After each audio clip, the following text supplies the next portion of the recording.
Et notre invitée ce matin, c'est Anne Hidalgo. Bonjour à vous, Anne Hidalgo. Bonjour. Maire de Paris, bien sûr, et candidate à la présidentielle. D'abord, réaction au fait que Jean-Michel Blanquer, Anne Hidalgo, terminait quelques jours de vacances à Ibiza quand il a dicté le protocole de rentrée pour les enseignants, pour l'école, le 2 janvier dernier. Évidemment, ça fait réagir. Est-ce que c'est un mauvais procès fait à un ministre qui a droit à des vacances, comme tout le monde, ou est-ce que c'est une sérieuse alerte pour l'éducation nationale ?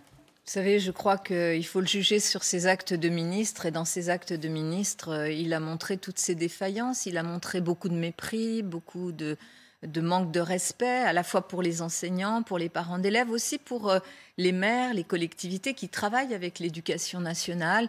Voilà, il a le droit de prendre des vacances, mais c'est vrai que c'est très désinvolte. Et en plus, ce protocole qu'il a écrit, rédigé, adressé un dimanche soir, la veille de la rentrée, sans que personne ne soit prévenu ou associé en amont, apprendre qu'il le fait depuis Ibiza, c'est voilà, la légèreté avec laquelle il traite et sa fonction et les enseignants et les parents d'élèves. Mais cette légèreté, cette désinvolture que vous dénoncez, elles doivent le conduire à quelle décision éventuelle, conséquence, démission ? Écoutez, moi, je ne demande jamais la démission des ministres ou des fonctionnaires. Il est nommé, il est là parce que Emmanuel Macron en a fait son ministre de l'Éducation. D'ailleurs, c'est un homme fort du gouvernement d'Emmanuel Macron, très soutenu par lui, qu'on nous a présenté comme étant l'alpha et l'oméga de la réforme de l'école. Et qu'est-ce qui se passe après 5 ans ? L'école n'a jamais été aussi affaiblie. On parle de ce protocole, mais on pourrait parler aussi des questions de fond. Regardez sur Parcoursup ce qui est en train de se passer. Oui, on va en parler dans votre programme. Vous voulez le supprimer d'ailleurs, Parcoursup. Oui, absolument. Mais encore une fois, puis on va passer à autre chose, mais sur la situation politique de Jean-Michel Blanquer, il y a un membre de la majorité en off qui dit Ibiza, c'est cata. C'est une façon de dire, ça peut avoir des conséquences. Est-ce que pour vous, ce qu'on apprend aujourd'hui, révélé par Mediapart et confirmé par LCI, ça aura des conséquences politiques? Oui, je pense que ça aura des conséquences politiques au sens où ça l'affaiblit encore plus. Il est affaibli par son action qui est désastreuse pour l'école. Il est affaibli par ce mépris qu'il a en permanence vis-à-vis des enseignants qu'il ne considère pas vis-à-vis de toute la communauté éducative. Et il est affaibli parce qu'en fait, faire ce protocole et le faire dans cette légèreté, dans ce rapport très distant, très méprisant, vis-à-vis des gens qui essayent tous les jours de trouver des solutions, des parents d'élèves qui galèrent parce que les classes sont fermées ou leurs enfants sont Covid, qu'eux-mêmes galèrent parce qu'ils sont en télétravail, qu'il n'y a pas assez de moyens à l'éducation nationale. Franchement, la situation la plus grave, c'est celle dans laquelle ils laissent l'école. C'est ça qui aura des conséquences politiques. Et ça a des conséquences, vous dites... Par principe, je ne demande pas la démission. C'est pas de votre niveau. Je sais pas. Olivier Faure, il demande la démission. Oui, mais chacun son fait rôle. ce qu'il veut. Mais moi, je ne fais jamais cela. C'est le président de la République qui est responsable de cette situation. Est-ce que Emmanuel Macron devrait y réfléchir? Est-ce que Jean-Michel Blanquer devrait lui Mais c'est leur affaire. Ils ont abîmé l'école. Un ministre qui prouve à la fin de ce quinquennat qu'en plus, vraiment, il traite tous les sujets avec légèreté, y compris dans la situation la plus difficile, c'est-à-dire la 5e vague de ce virus dont on espère voir quand même le bout. Oui. Cette 5e vague qui est venue encore frapper nos concitoyens qui étaient inquiets par rapport à quoi? Par rapport à l'école, la situation de leurs enfants et donc la situation de leur travail. C'est ça qui est grave. C'est que ce ministre-là n'a pas su prendre les bonnes décisions et en plus affaiblit l'école. Et ça, j'espère que les Français en tireront les conséquences, bien sûr, au moment de l'élection présidentielle. Anne Hidalgo, parlons de votre programme, mais d'abord de votre campagne. Les sondages sont pas bons, pour dire même catastrophiques pour vous. Les maladresses, il y en a eu dans votre campagne. Christiane Taubira a confirmé sa présence dans la primaire. Qu'est-ce qui vous fait tenir ? Écoutez, moi, je suis d'abord candidate pour un projet. J'incarne cette gauche républicaine, profondément républicaine, social-démocrate, c'est-à-dire je propose un projet sérieux qui, partant d'un diagnostic, d'une situation de la France qui ne va pas bien, Cette situation de la France, c'est quoi? Des inégalités qui se sont accrues, des services publics qui se sont affaiblis. Non, mais on va parler de votre programme, pardon. Vous me posez la question, qu'est-ce qui vous fait tenir? Qu'est-ce qui vous fait tenir, Anne Hidalgo? Hier, j'ai réponds... interrogé des Français autour de moi. Honnêtement, je l'ai fait. J'ai dit, je reçois Anne Hidalgo, et elle est candidate, vous le savez. Qu'est-ce que vous voulez que je lui demande? Ils m'ont tous dit, mais qu'est-ce qui l'a fait tenir? Et pourquoi elle est toujours là, d'une certaine façon, pas toujours là? Pourquoi est-ce qu'elle s'accroche? Qu'est-ce que vous leur dites? Eh bien, les valeurs, mon programme, mon projet. Ce pays a besoin d'une alternative qui soit bien sûr républicaine, mais qui soit beaucoup plus sociale, beaucoup plus juste. Je l'ai dit. Il s'intéresse un moment à vous. Il s'intéresse à votre morale. Oui, je les rencontre, vous savez, les Français. Est-ce que c'est pas un chemin de croix? Est-ce que c'est pas un chemin de croix pour vous, ce début de campagne? Quand on a des convictions, et quand on veut porter ses convictions, quand on croit à l'avenir de son pays, et quand on voit qu'on est en train de tourner le dos à deux sujets majeurs. D'abord, la transition écologique, qui doit quand même nous amener à changer nos modes de vie. Et deuxièmement, la question de la justice dans ce pays, qui est le sujet majeur sur lequel j'apporte des propositions concrètes avec mon programme. Eh bien, moi, c'est ma motivation. Et vous savez, je rencontre beaucoup de Français. Vous avez un moral d'acier. Toujours. Et je rencontre beaucoup de Français, moi aussi, beaucoup. Oui. Certains qui ne sont pas sur Internet, qui ne sont pas sur les réseaux sociaux, d'autres, oui. Et qu'est-ce qu'ils me disent? Ne lâchez rien. Tenez bon, vous êtes là pour nous. Alors, ils se disent aussi, alors vous en rencontrez, on en rencontre tous, ils se disent pourquoi elle s'accroche, vous dites, mais j'en doute pas une seconde. Les valeurs, vous dites, moi les valeurs, la conviction que j'ai un projet alternatif, encore une fois, on va y venir, mais ils se demandent, est-ce que c'est une question d'ego? Est-ce que c'est une question d'enjeu de survie pour la marque du Parti socialiste? Le Parti socialiste, est-ce qu'il a plus à perdre à ne pas avoir de candidat, ça j'aimerais que vous leur répondiez, à ne pas avoir de candidat à cette présidentielle, ou à faire un score éventuellement famélique?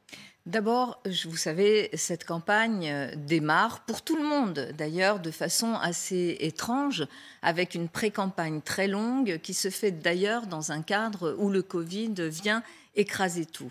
La campagne, elle démarre maintenant, elle démarre et encore, elle est encore impactée. Vous diriez même qu'elle n'a pas vraiment commencé.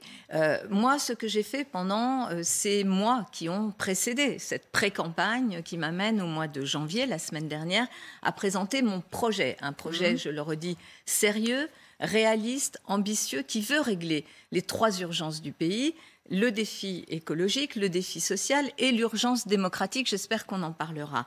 Cette campagne, elle démarre aujourd'hui. Les équipes sont là, tout le monde n'est pas sur la ligne de départ. Il y a encore, vous savez, une étape qui s'appelle celle des parrainages. Il y a évidemment maintenant la campagne qui va se déployer partout en France. Il y a le travail que je fais d'Emmanuel Macron aussi. Et moi, le travail que je fais, le travail que j'ai fait, c'est de permettre à cette famille de penser au-delà du Parti socialiste, parce que heureusement, il y a aussi des gens au-delà du Parti socialiste aussi qui m'accompagnent et qui me soutiennent.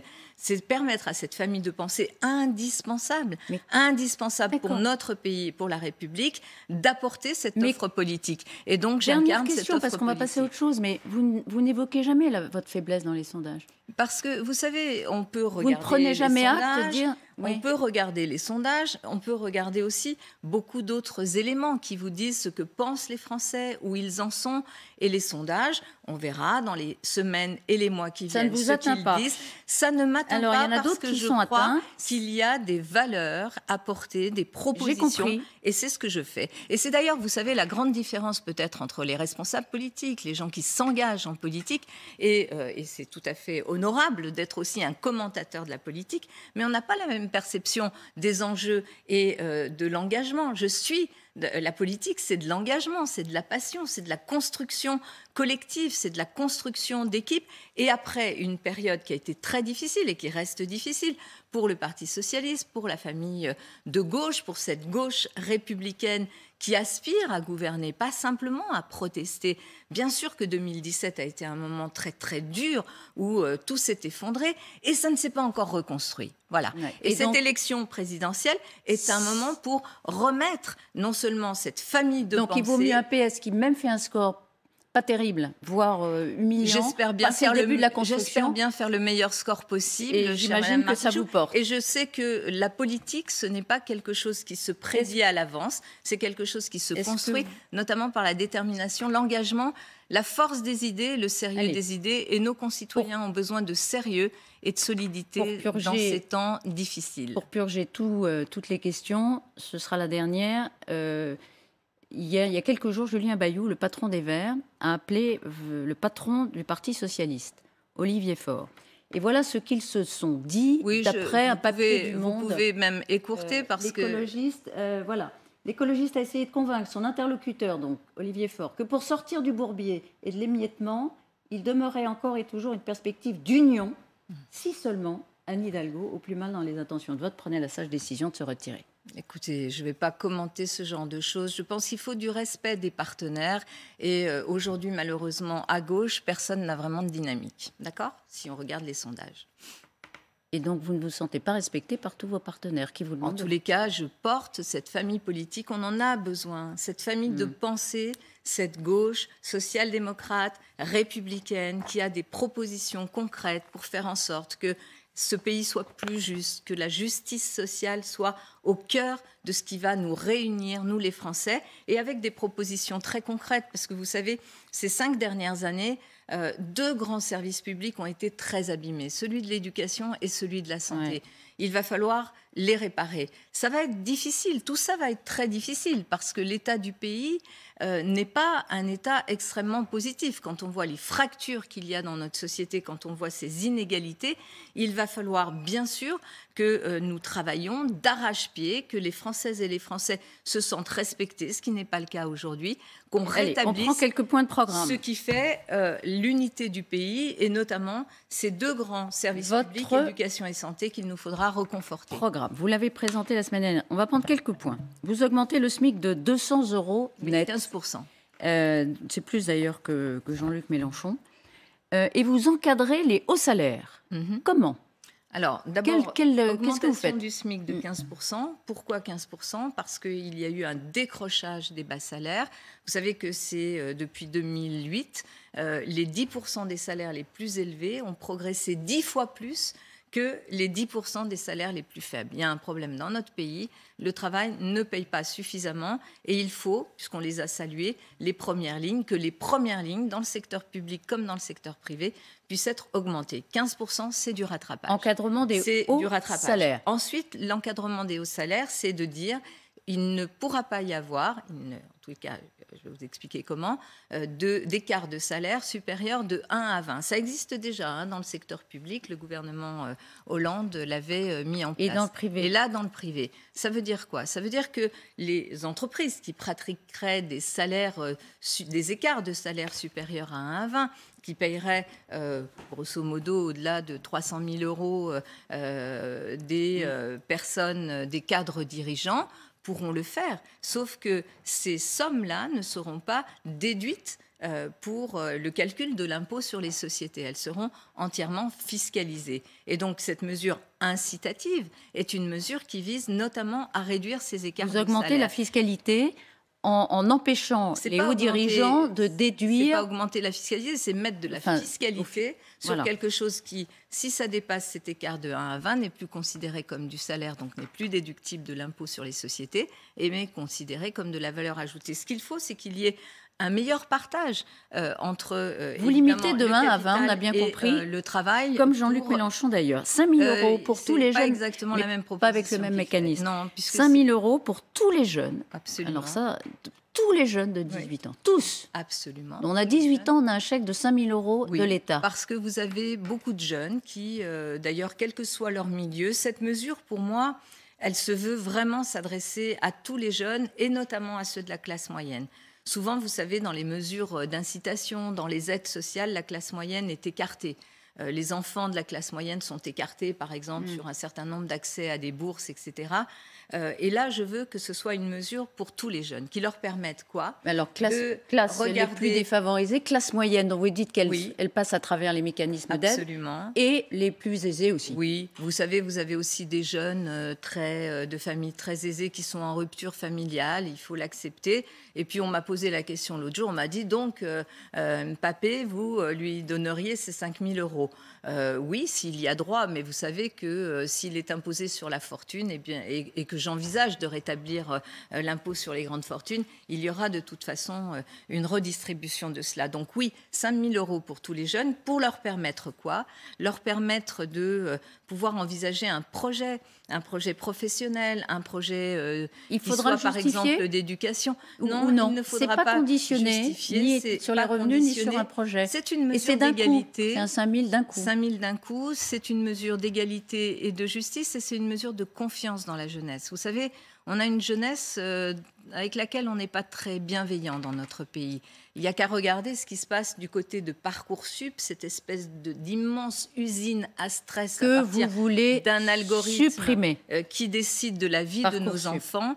Et moi, ce que je veux, c'est de remettre de la possibilité pour les jeunes de se construire, d'avoir un projet personnel, de pouvoir amorcer vous savez ce que c'est. Les gens vous entendent et disent, mais combien ça coûte? Alors, j'ai mis dans mon projet, vous avez vu, puisque j'ai un chiffrage, j'ai d'ailleurs demandé à la fois à Valérie Rabault, qui a été rapporteure du budget, qui est présidente du groupe socialiste à l'Assemblée nationale, mais aussi à Christian Eckert, ancien ministre du budget, de le chiffrer et de me faire des propositions. Et donc, sur la totalité des mesures éducation-jeunesse, c'est 14 milliards d'euros que je mets, que je récupère comment? Eh bien, parce qu'on crée un impôt...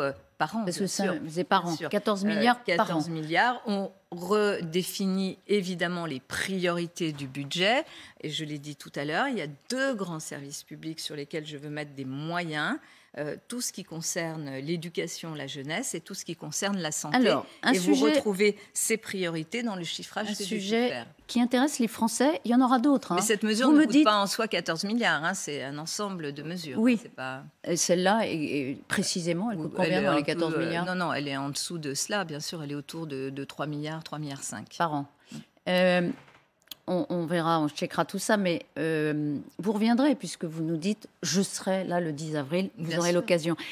Un sujet qui est monté ces derniers jours, ce sont les droits de succession. Oui. On apprend dans les Échos ce matin que 8 Français sur 10 sont favorables à une baisse des droits de succession. Alors vous les baissez pour 95% des Français. Absolument. Qui devraient les payer, ce qui n'est pas toujours le cas parce qu'il y a une franchise. Jusqu'à 300 000 euros. Et vous augmentez les droits sur les hauts revenus. Oui, sur les hautes successions sur les plus hauts revenus. De 2 millions d'euros. Mais comment? Alors là, je vous demande, vous dites supérieur à 2 millions d'euros, mais ils sont taxés à quel taux? Alors, comment ça va se passer? Vous avez d'ailleurs une députée socialiste, Christine Pires-Beaune, qui présente une proposition de loi à l'Assemblée qui contient précisément cette mesure. 2 choses. D'abord, faire en sorte que la grande majorité des Français soient même allégés sur leurs droits de succession. Et notamment, aujourd'hui, vous le savez, il y a des exonérations à partir de en dessous de 100 000 euros. Je propose de monter ces exonérations jusqu'à 300 000 euros. Jusqu'à 300 000 euros, exonération totale des droits de succession. Et donc, sur les hautes successions, c'est-à-dire... Vous les taxez comment? En un mot, parce que j'ai encore 2 questions à vous poser. Taxées et le produit de... Mais comment? De combien? Écoutez, elles seront taxées, elles sont prévues dans mon projet. Je vous décrirai le détail. Je ne suis pas venue ici avec... non, mais parce que je ne l'ai pas trouvé, le détail. Eh bien, vous le trouverez dans la proposition de loi de Christine Pires. D'accord, mais vous ne pouvez pas nous le dire ce matin. 2 questions encore. Je vous le dis, à partir de 2 millions d'euros. Et la mesure est intéressante parce que elle s'adresse, elle est différente de ce qu'on a pu voir jusqu'à présent sur les droits de succession. Vous savez, sur les droits de succession, souvent on s'est placé du côté de celui qui verse la succession, et là on se place du côté de celui qui la reçoit. Voilà, donc ça c'est la grande nouveauté dans la mesure et dans la taxation telle qu'elle est prévue très précisément. On verra. Éric Zemmour, 2 questions encore, Anne Hidalgo. Condamné hier, 10 000 euros. Pour ses propos qualifiés de provocation à la haine, en l'occurrence des mineurs isolés. L'avocat dénonce une condamnation idéologique, stupide. Éric Zemmour fait appel. sa candidature reste légitime? Pour moi, elle n'a jamais été vraiment légitime, cette candidature. C'est une candidature d'un personnage en grande partie fabriqué, dont on n'a jamais contesté sur les plateaux la légitimité a priori. Je le redis ici. Il était souvent plus difficile de venir présenter la candidature de la femme de gauche, républicaine, social-démocrate que je suis, dont on questionnait, et on questionne parfois encore la légitimité, par rapport à un négationniste d'extrême droite, condamné et recondamné encore par la justice pour des propos qu'il a réellement tenus. Il y a quand même un sujet avec cette candidature. Alors, sauf qu'il incarne un segment de l'électorat bien sûr, de vote de 12 à 15%. Il incarne, beaucoup plus que vous. Il porte. Alors ça, pour l'instant, c'est vous qui le dites. Non, c'est les sondages. Et par ailleurs, oui, peut-être, mais les sondages ne disent peut-être pas exactement ce qui se passe dans l'opinion publique française et dans la tête des Français. Et est-ce que parce que quelqu'un vient porter des propos négationnistes qui sont condamnés par la loi, ce ne sont pas des opinions, ce sont des délits, est-ce que ça justifie une candidature? Est-ce que vous ne croyez pas que le rôle aussi des médias, le rôle du monde politique et médiatique est de faire la distinction entre ceux qui portent des propos qui sont des propos diffamatoires et de l'ordre du délit tel que prévu dans la loi française et celles et ceux qui portent des opinions, parce que les opinions doivent évidemment pouvoir être partagées? Eh bien, je vous le dis, et c'est confirmé par la justice, M. Zemmour est du côté de ceux qui propose et porte des délits en permanence par la diffamation, par des propos négationnistes. Et ça, il faudrait peut-être qu'à un moment donné, chacune et chacun s'en rende compte et qu'il n'ait plus son rond de serviette, comme il l'a aujourd'hui partout. Et qu'on ne vienne pas me dire... Pour finir, qu'on ne vienne pas me dire, il porte les vraies aspirations des Français. Parce que les vraies aspirations des Français, elles sont où? Elles sont dans le pouvoir d'achat, elles sont dans les questions d'éducation de leurs enfants et dans leur santé. Merci Anne Hidalgo d'avoir été ce matin sur LCI.